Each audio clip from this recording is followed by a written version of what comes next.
I am Elias, and I often tell people that the most profound journeys are not those seeking distant landscapes, but those driven by an urgent need to connect with another living soul. Our mission began with a frantic 10-hour, non-stop drive from Yunnan to Guizhou. My co-driver, Leo, and I operated on a single, relentless rhythm. The car runs without rest. Only the humans swap out. We were racing against the inevitable, chasing a hope called Serena. The sunset that evening was breathtaking, but its beauty was a cold mask over the grim reality awaiting us. We were guided to a secluded area where the night chill was already setting in, a lethal threat to the weakened dog. We arrived to find not a hero, but a concerned supporter who had stayed vigil, coordinating this rescue, a testament to the power of community, not just a single savior.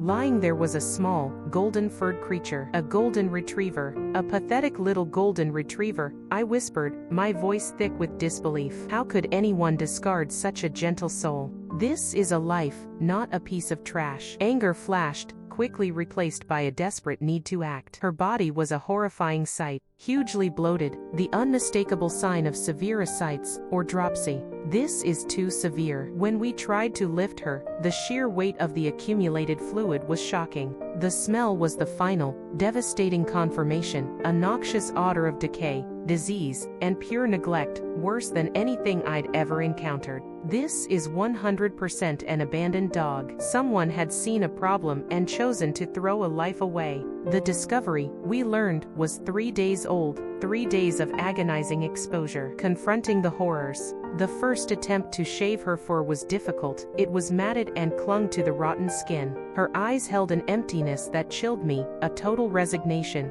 the loss of the will to live. She looks like she's lost all hope. I tried to offer glucose, but her body was already shutting down. The true horror lay beneath, maggots crawling in the severe wounds on her legs, and the gruesome, necrotic skin on her lower back. The abdominal fluid is the most critical problem, the driver kept reminding me, but the visible suffering was overwhelming. I gently shooed the swarms of flies, all the while whispering encouragement. You're such a good girl. You must hold on. She lay completely still, in utter compliance. She didn't know we were saving her, but she sensed the absence of malice. She only knows that we mean her no harm. As we were preparing to move her, she began to seize up. Panic set in. Quick, stabilize her, let her breathe. We carefully repositioned her, horrified to feel the sharp prominence of her bones. No muscle mass left, only bone. And the most heartbreaking question, what kind of owner allowed you to be reduced to this? With no local clinic, the decision was immediate, another hour's drive to Chujing for emergency hospitalization. On the way,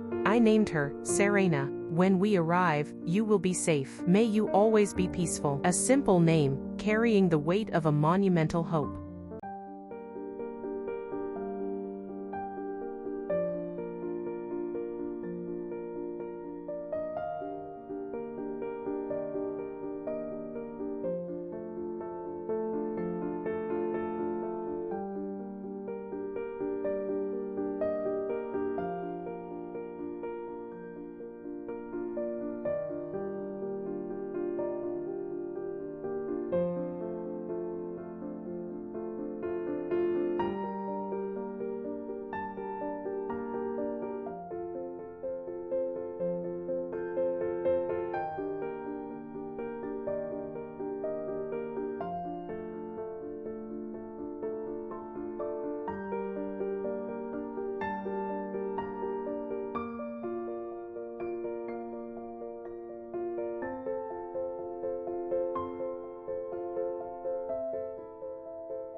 At the clinic, the vet confirmed our worst fears: severe dehydration, poor prognosis, and a significant risk of mortality. The situation is very bad. I must warn you of the risk. The immediate plan was aggressive: emergency draining of over 300 milliliters of abdominal fluid to ease her breathing, and administering precious albumin to stabilize her system. We couldn't waste time on diagnostics. This was purely a fight for survival. We were horrified to discover that the wounds on her tail and paws, which had exposed bone, were caused not by external attack, but by constant friction on the ground, a tragic sign of how long she had been immobile and suffering. I spent the night consumed by anxiety, but the next morning brought a fragile piece of good news. The vet confirmed her spirit is a little better than yesterday. The discoverer, a truly kind soul, arrived with food and local gifts, refusing any credit for his actions. I was just worried, he said simply. This moment of shared humanity, of strangers converging to save one helpless animal, was profoundly moving. We prepared Serena for the long journey back to our main facility. She was placed carefully in the middle of the car, surrounded by pillows and blankets. As we drove away, I looked at her, peaceful yet fragile. Serena, we are going home now. This wasn't just a rescue, it was a testament that even in the darkest corners of human neglect, there are always lights willing to travel 1,000 miles to make sure one heart continues to beat. Serena was not alone anymore. She was loved.